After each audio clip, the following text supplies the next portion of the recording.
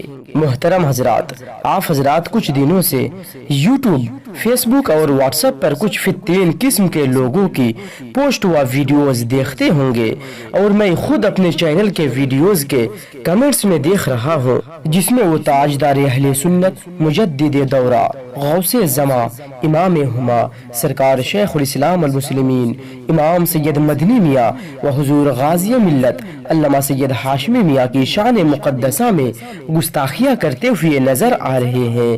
افسوس تو سب سے زیادہ تب ہوتا ہے جب یہ بدبخت لوگ سرکار اعلی حضرت و سرکار مفتی اعظم ہند کا نام مبارکہ لے کر ان عرش مقام سید زادوں کی شان مبارکہ میں توہین و گستاخیاں کر رہے ہیں، جو تا حیات امت کو سیدوں کی تعظیم و احترام کا درس دیتے رہے، سکھاتے رہے۔ کیا ان فتنے باز لوگوں کو یہ نہیں معلوم کہ جب تاجدار اہل سنت، مجدد دورہ، غوث زماں، حضور شیخ الاسلام المسلمین و سرکار غازی ملت سید ہاشمی میاں عمر میں چھوٹے تھے، یعنی بچپن کے عالم اور جوانی کے عالم میں تھے، تب اپنے وقت کے ولی کامل شہزادہ اعلی حضرت تاجدار بریلی حضور مفتی اعظم ہند مولانا مصطفیٰ رضا خان نوری بریلوی رحمت اللہ تعالی علیہ نے ان دونوں سید زادوں شہزادوں کی دست بوسی کیے تھے، اور تا حیات جب بھی موقع ملا سرکار مفتی اعظم ہند ان دونوں عرش مقام سید زادوں کی دست بوسی کرتے رہے، ادب و احترام کرتے رہے۔ سراجی چینل کے محترم ناظرین و سامعین حضرات، سرکار مفتی اعظم ہند بریلوی رحمت اللہ تعالی علیہ سرکار شیخ الاسلام المسلمین سے کتنی عقیدت و محبت رکھتے تھے، کتنا ادب و احترام کرتے تھے۔ انشاءاللہ کسی دوسری ویڈیو میں ان واقعات کو پیش کرنے کی سعادت حاصل کروں گا۔ فی الحال اس آڈیو کے ذریعے میں ان تمام فتنے باز لوگوں کو جو سرکار شیخ الاسلام المسلمین امام سید مدنی میاں سرکار غازی ملت سید ہاشمی میاں کی شان میں گستاخیاں کرتے ہیں، یا کسی بھی آلِ رسول، کسی بھی سید کی شان میں گستاخیاں کرتے ہیں، میں انہیں ایک بہتر مشورہ دینا چاہوں گا کہ وہ اپنا ڈی این اے ٹیسٹ ضرور کروا لے تاکہ ان کے نسب میں جو خرابیاں ہیں ان کو معلوم ہو جائے۔ آپ حضرات ذرا غور کریں کہ جو بدبخت لوگ سرکار شیخ الاسلام المسلمین اور دیگر سادات کرام سیدوں کی شان میں توہین و گستاخیاں کر رہے ہیں، کیا سرکار اعلی حضرت و سرکار مفتی اعظم ہند ان سے خوش ہوں گے؟ بالکل نہیں۔ ذرا غور کرو لوگوں کہ کل اگر قیامت کے دن سرکار اعلی حضرت نے پوچھ لیا کہ میں نے تو زندگی بھر آل رسول کی تعظیم، ان کا ادب و احترام، سیدوں سے محبت و عقیدت کا درس دیتا رہا، خود اس پر عمل کرتا رہا، لیکن تم لوگ میرا نام لے کر مجھ سے محبت کا دعویٰ کر کے آل رسول سیدوں کی شان میں، سیدوں کی شان میں گستاخیاں کرتے تھے، اس وقت کیا کرو گے؟ اب بھی وقت ہے، سنبھل جاؤ، ہوش میں آؤ اور سیدوں کی گستاخی کرنے سے باز آ جاؤ۔ کچھ فتنے باز یوٹیوبرز کی جھوٹی آڈیوز ویڈیوز کو دیکھ کر، سن کر، فیس بک کے پوسٹ کو پڑھ کر ان فتنے بازوں کے بہکاؤ میں مت آؤ۔ یاد رکھیے، سیدوں کے گستاخ کو نہ اس دنیا میں کامیابی مل سکتی ہے اور نہ ہی آخرت میں۔ اللہ پاک ہم سبھی کو حقیقت کو سمجھنے اور تسلیم کرنے اور سرکار اعلی حضرت و مفتی اعظم ہند کے نقش قدم پر چلتے ہوئے اولاد رسول سیدوں کی تعظیم، ادب و احترام کرتے رہنے کی توفیق دے، اور ان فتنے بازوں کو، گستاخوں کو ہدایت دے۔ برادر اعلی حضرت استاد زمن مولانا حسن رضا خان بریلوی کیا خوب کہہ گئے، اہل بیت پاک سے گستاخیاں بے باقیہ، لعنت اللہ علیکم دشمنان اہل بیت، لعنت اللہ علیکم دشمنان اہل بیت۔ سیدی مرشدی شاہ مدنی میاں جو غلام آپ کا آج کہلائے گا، جو غلام آپ کا آج کہلائے گا۔ اشرفی تاج سر پر سجائے ہوئے، اشرفی تاج سر پر سجائے ہوئے، انشاءاللہ وہ جنت میں کل جائے گا۔ اشرفی